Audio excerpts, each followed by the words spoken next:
ஆச்சி குழம்பு மிளகாய் தூள் வழங்கும் மணி செய்திகள். இணைந்து வழங்குபவர்கள் அரசன் சோ.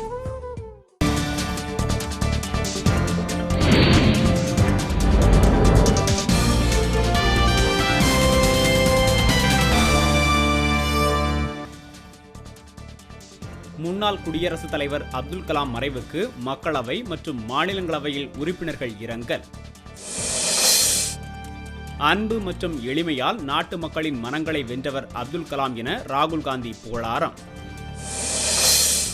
அப்துல் கலாமின் பிறந்த நாளை இந்திய மாணவர் நாளாக அறிவிக்க வேண்டும் என நடிகர் விவேக் கோரிக்கை. மயிலாடுதுறையில் அப்துல் கலாமின் உருவப்படத்திற்கு ஆசிரியர்கள் மெழுகுவர்த்தி ஏற்றி அஞ்சலி. கட்டாயப்படுத்தி பள்ளிகளை அரசு திறக்க வைத்திருப்பது அப்துல் கலாமுக்கு இழைக்கப்பட்ட அவமரியாதை என மருத்துவர் ராமதாஸ் கண்டனம். உயர்வுக்கும் புகழுக்கும் உரிய அப்துல் கலாமை நாடு இழந்து தவிப்பதாக திமுக தலைவர் கருணாநிதி இரங்கல். அப்துல் கலாமின் மறைவுக்கு நடுவண் அமைச்சரவையில் இரங்கல் தீர்மானம் நிறைவேற்றம்.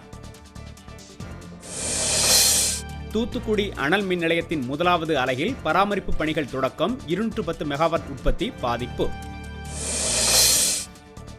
பாளையங்கோட்டையில் தனியார் பள்ளிக்கு விடுமுறை அளிக்க கோரி போராட்டம் நடத்தியவர்கள் கைது.